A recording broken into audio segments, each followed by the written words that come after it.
chapter number 3, ionic equilibria. Now let us start with first concept of the chapter, and that is electrolyte. All of you know what is electrolyte?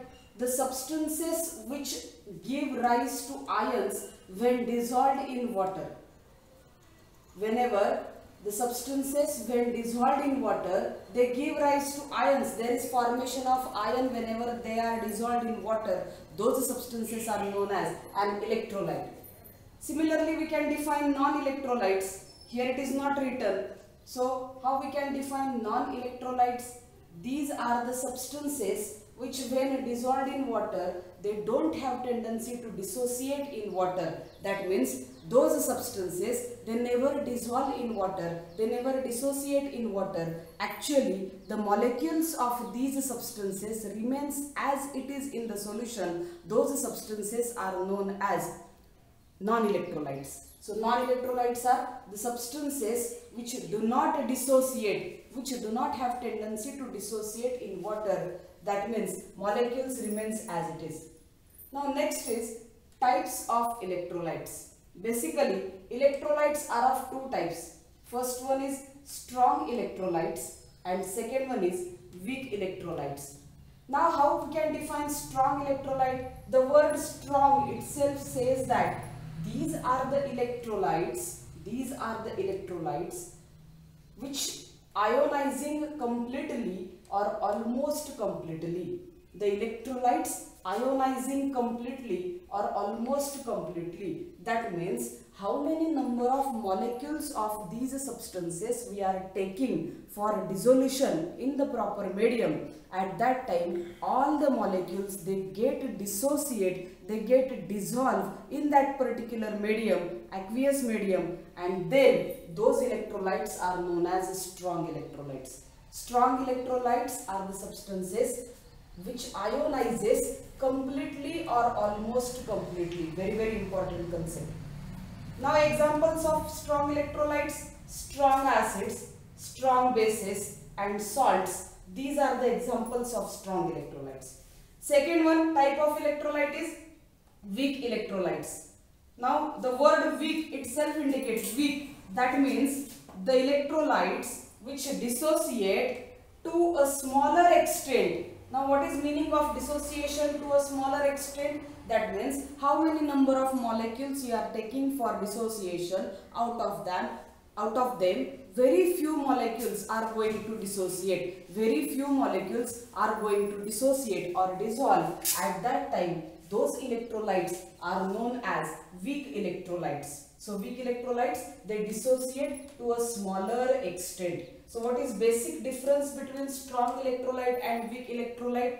Strong electrolytes, they ionizes completely or almost completely, while weak electrolytes, they dissociate to a smaller extent. Example of strong electrolytes are strong acids, strong bases, and example of weak electrolytes are weak acids and weak bases. So in all, there are total 4 types.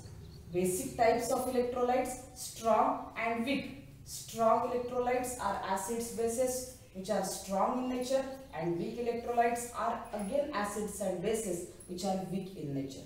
Now this is about the basic information. It is not the introductory part, because introductory part from this chapter is deleted for this year syllabus because of COVID-19, and therefore we are directly started chapter from the point electrolyte. Okay, so next article, very, very important article of the chapter, is degree of dissociation. Now up to the before part, question may or may not be asked, but degree of dissociation, which is denoted by the symbol alpha. This symbol is known as, or this designation is known as alpha. Degree of dissociation means alpha. The name itself indicates degree of dissociation, the ability to dissociate. So alpha formula is equal to number of moles dissociated divided by total number of moles. Now students get confused about the formula and definition. Don't get confused. what is formula in front of you, you can write definition from that formula only. It is very simple. Look here, degree of dissociation alpha is defined as ratio, therefore use the word fraction. The fraction of number of moles get dissociated at equilibrium. Finished. What is degree of dissociation? Degree of dissociation alpha is defined as the fraction of number of moles get dissociated at equilibrium. That means at equilibrium, how many total number of moles of an electrolyte are present, out of them how many number of moles get dissociated, that ratio is nothing but alpha, that is degree of dissociation. From this, a very simple concept, percentage dissociation, or it is also known as percentage alpha. Just multiply your alpha by 100, you will get the answer for percentage dissociation. Percentage dissociation is equal to alpha into 100. Now if C is the concentration, but C is which concentration? It is the molar concentration. Now if C is the molar concentration of an electrolyte, if C is molar concentration of an electrolyte, then equilibrium concentration of cation or anion is alpha into C mole per dm cube. 1 dm cube corresponds to 1 liter. So you may write down alpha into C mole per liter. You got my point? If C is the molar concentration, what do you mean by molar concentration? The concentration in mole per dm cube, therefore it is known as molar concentration. So if C is the molar concentration of an electrolyte, then equilibrium concentration of cation or anion is alpha into C mole per dm cube. Okay, so very important article. Question may be asked on this article like this: define degree of dissociation for 1 mark. Write the formula for degree of dissociation for 1 mark. Define degree of dissociation with its formula for 1 mark. Yes, 1 mark only, because whatever written in the formula, that is only in the definition. Therefore, and how we can calculate percentage dissociation from degree of dissociation. Okay, so these are actually on this point numericals are best, and we are going to conduct numericals in our last session. Now the next article is acids and bases. Next point, acids and bases. Yes, all of you know very well acids and bases. You already studied this concept in your standard 10th, 11th. If I am not wrong, since from 5th or 7th standard, you might be heard these words, acid and base. Okay, so what are acids and bases? Before that, let us study some examples. All of you know lemons. Limbu. Okay, lemons, they contain citric acid in them. Lemons contain citric acid in them. Secondly, acetic acid is present in vinegar. Thirdly, tartaric acid is present in tamarind paste. So tartaric acid in tamarind, citric acid in lemons, acetic acid in vinegar. These are the some examples of acids. While bases, magnesium hydroxide, one of the base, magnesium hydroxide, present in antacids. Ammonia, present in household cleaning products. Magnesium hydroxide, formula of magnesium hydroxide, MgOH twice, magnesium hydroxide. Ammonia, all of you know formula of ammonia, it is NH3. Ammonia is present in household cleaning products. These two are the examples of bases. Now the next article is definitions of acids and bases. How we can define acids and bases.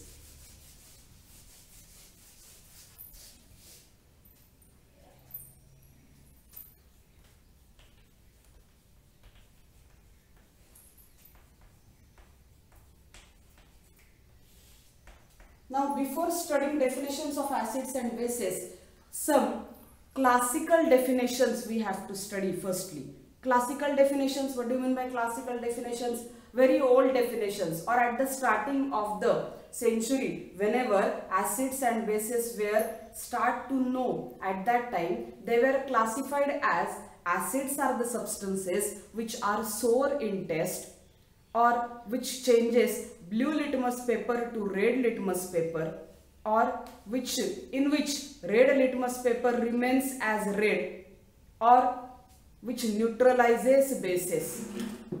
In similar word, we can define bases. So what are bases? According to the classical definitions, bases are the substances which are bitter in taste, which changes red litmus to blue, in which blue litmus remains blue, and which neutralizes acids. But these definitions have some limitations.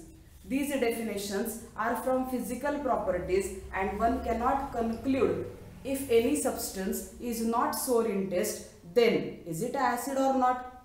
Or in another word, chemical compounds are present in chemistry and we cannot taste them as they are poisonous or injurious or harmful for us. Therefore, chemical substances we are not going to test, and therefore we can't judge the substances or chemical compounds with the help of these classical definitions. We can't classify them in acids and bases with the help of classical definitions. Hence a new concept arrived in front of us and given by the scientist Arrhenius. So the next concept for acids and bases, or the first concept for acids and bases, was given by the scientist Arrhenius.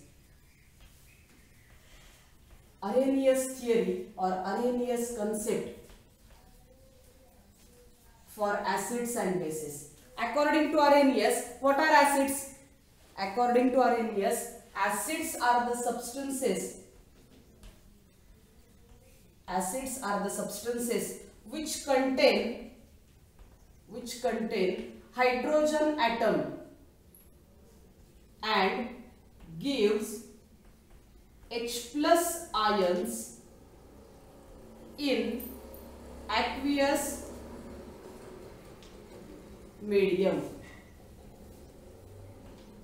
Very simple definition of acid. According to Arrhenius concept, acids are the substances which contain hydrogen atom and gives H plus ion in aqueous medium. Similarly, definition for base. Now you can also write the definition of base according to Arrhenius theory. These are the substances which contain OH group and gives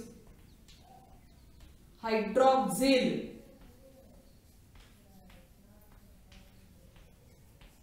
That is OH minus ion, hydroxyl ion in aqueous medium.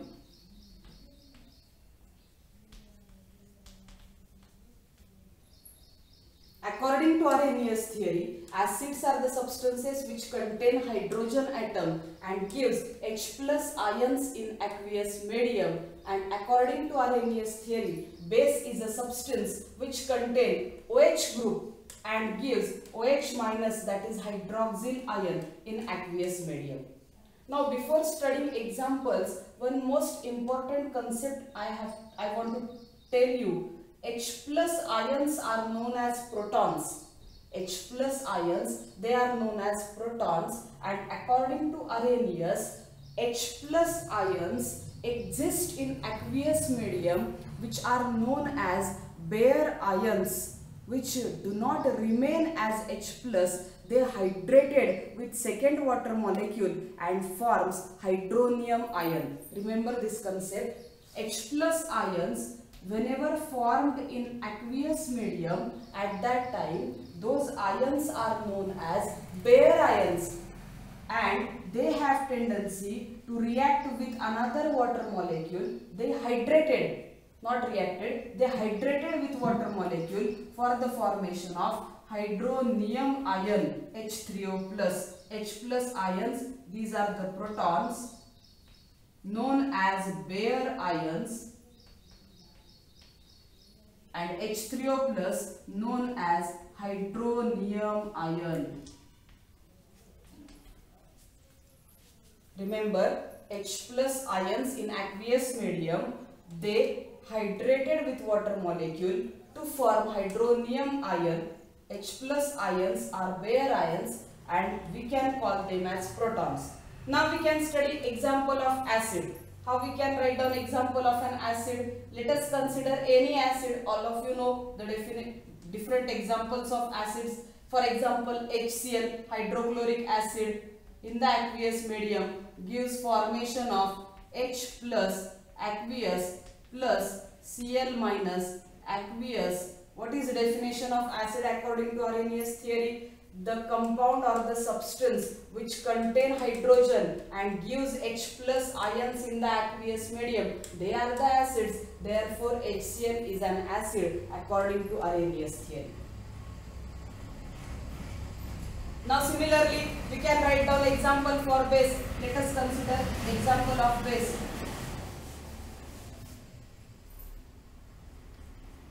NaOH, sodium hydroxide, in aqueous medium dissociate as Na plus aqueous plus OH minus aqueous. What is definition of base according to Arrhenius theory? Contain OH group and gives OH minus, that is hydroxyl ion. So base is a substance which gives OH minus ions in aqueous medium and therefore NaOH is a base according to Arrhenius theory. So HCl is an acid while NaOH is base according to Arrhenius theory.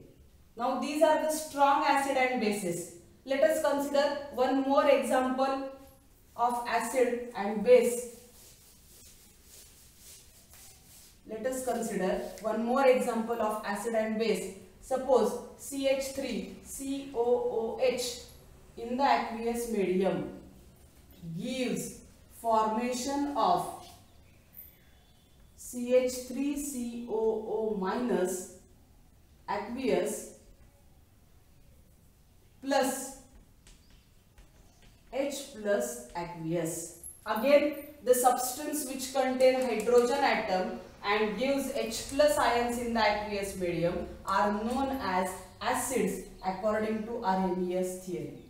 For base, let us consider one more example. NH4OH, ammonium hydroxide, in the aqueous medium gives formation of NH4 plus aqueous plus OH minus aqueous. So according to Arrhenius theory, base is a substance which gives OH minus ion in the aqueous medium. Hence, ammonium hydroxide NH4OH is one of the example of base. NaOH, NH4OH, these are the bases, and HCl, CH3COOH, these are the acids according to Arrhenius theory. Okay, up to this Arrhenius theory. But very important drawback or limitation for Arrhenius theory. What is that?